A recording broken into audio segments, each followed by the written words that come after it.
Hello and welcome to today's video on how successful was British involvement in the Korean War. So the first thing we're going to have a quick look at is a background, because to fully understand the Korean War and how it affected Britain we need to look at the Korean War itself. Now, after the defeat of Japan in 1945, the Korean Peninsula was divided along the 38th parallel. The Communists controlled the north, whereas the pro-American government controlled the south, and were divided along the 38th parallel, which is this line here.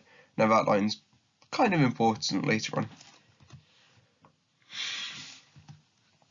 So in the 1950s, the North Koreans launched a full-scale attack on the south, which almost succeeded, capturing all of Korea. They pushed them down back to this little part here. 16 countries came together under the flag of the UN to repel the invasion, and pushed the North Koreans back into their own territory, to which China responded by sending large forces into Korea, pushing the US-led forces back to the 38th parallel.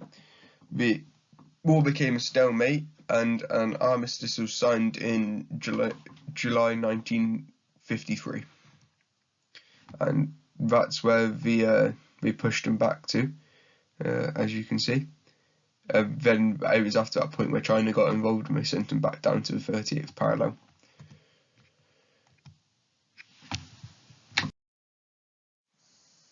So, now that we've had a look at that, the war itself, how successful was Britain's involvement? Well, the British Commonwealth and forces had made an important contribution to the war, however, they were dwarfed by the American commitment. By the time the war was over, Britain had suffered almost 700 casualties in action, but the Yanks had lost almost 34,000. The British influenced the fateful decision in September to invade the North, and in December 1950, Prime Minister Clement Attlee flew over to Washington as he was fearful that Truman was going to use the bomb. Now, Attlee was reassured and promised that the UK would be considered and consulted before the Americans would use the bomb. Now, this is important as it still shows Britain is a superpower where we're being consulted about the use of atomic weapons, which is, kind of a big deal. So, the good, the bad, but not the ugly. Britain had demonstrated its loyalty to the US. Good. Britain had helped check communist aggression and establish the UN as an effective agency. Good. As a result of the war, NATO established a permanent military bureaucracy which even more firmly tied America to the defence of Europe. Good.